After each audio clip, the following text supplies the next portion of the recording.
कापड मगाशी घेतलं तसं एका बाजूने लावत या आणि शेवटपर्यंत व्यवस्थित पसरवून घ्यायचं. आता बाजू बघा त्याची आता अशी काय अशी हां बरोबर बरोबर चिकटा वाटा एकदम ताणून खेचून धरा ते थोडं इकडे जास्त येतो. हां बस इकडे आहे सगळ्या बाजूने. हां एका बाजूने आता एकदम दोरी नका एका बाजूने करा.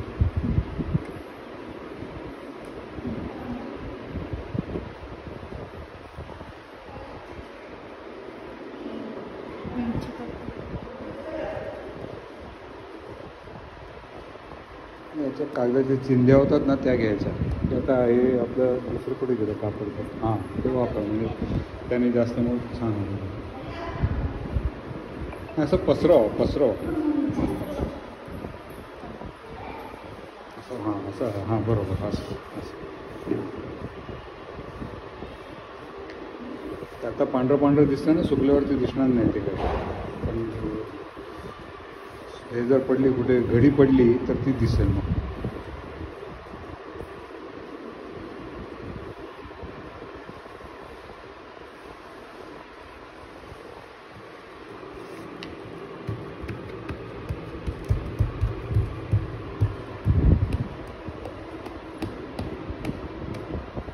आता उलट करा.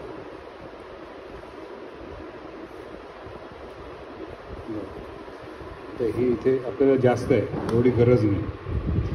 एवढं फक्त बारीक पण आता ही व्यवस्थित लाईन यायला पाहिजे. याच्या बाजूला समांतर एकदम वेडीवाकडी नाही होता का मग इकडे आता समांतर घ्या एकदम त्याला एकदम समांतर. हां बरोबर.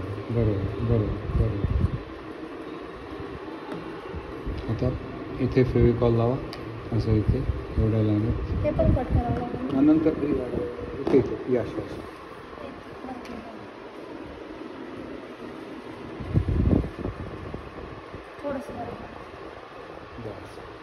आता हे फोल्ड करायचं आणि तसंच ते मग अशी कापड होतं ना त्या कापडाने त्याला चिकटवून घ्यायचं. असे चांगली घट्ट लाईन मारायची.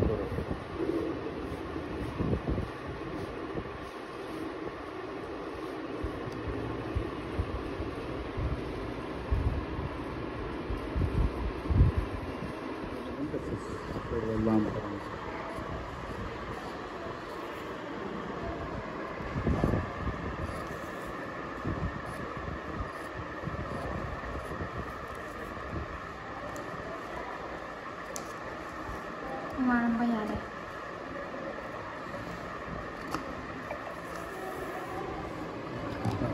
इथे फोल्ड झाला इथे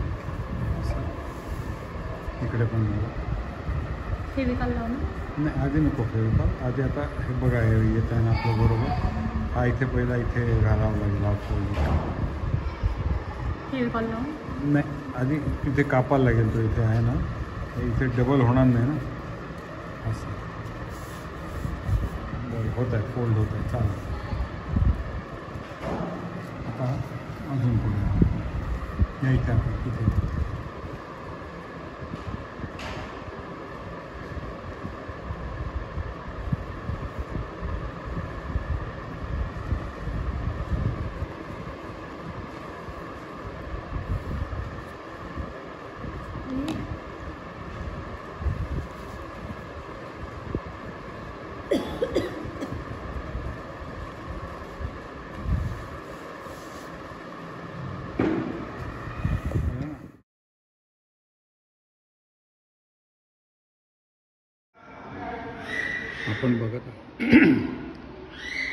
आपण बघत आहात कागद आणि कापड यांचं कॉम्बिनेशन करून बनवलेली एन्व्हलप्स.